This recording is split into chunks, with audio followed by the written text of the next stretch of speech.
Attorney Rufil Fernandez Banyok. Attorney Rufil Fernandez Banyok. Straight to the point. O karon, ania ang inyong anchorman. Pro veritate. Wa kita mahimo aron sa pagpakigbatok sa kamatuoran, kundili aron sa pagdapig sa kamatuoran.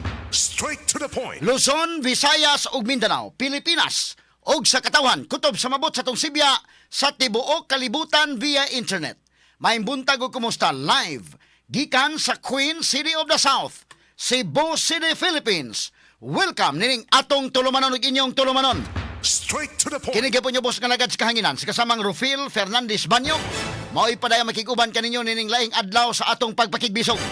Adlaw karon mga higala nga Miyerkules o gapit sa 8 na buwan mga higala sa Abril tuiga 2026. Straight to the point. Sa gihapon hatagan pagtagad ang mga issues nga may labot ang lungsod, nagbagang mga expose, naguna mga reports, dinhi lamang gihapon mga higala sa atong pagaban-uban nining atong tulumanon ug inyong tulumanon.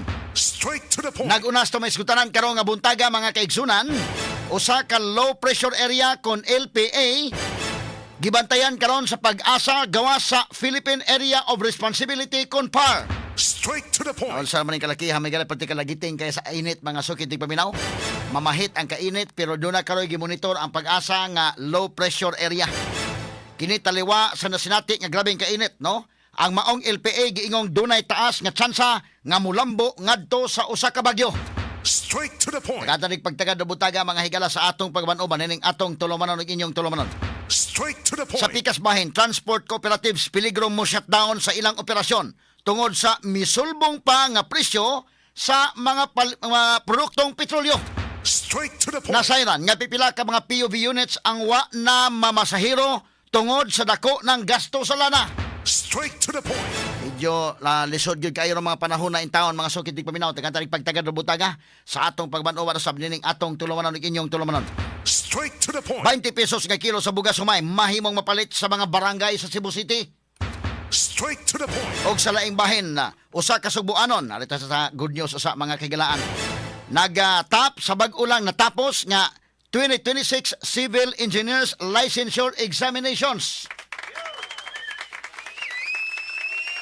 Congratulations ngadto kang Rico Quiñones nga apil sa nagtop 1 sa mao nga exam nga graduate sa Cebu Technological University.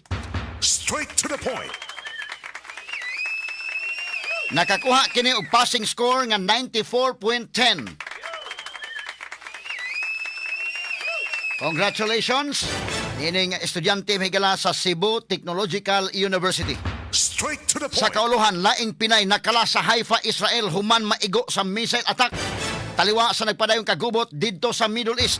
Straight to the point. Samtang sa laing bahin na balitang abroad mahigala balita gawa sa nasod, ang Iran miatake sa petrochemical complex sa Saudi Arabia tungod kini sa gilusad nga pagpangatake sa Amerika ug Israel ngadto usab sa ilang petrochemical plants. Straight to the point. Kini guban pang mga isgutanan nga mabati exclusive over DYHP RMN Cebu 612 sa dial sa inyong mga radyo ug sa 93.9 IFM.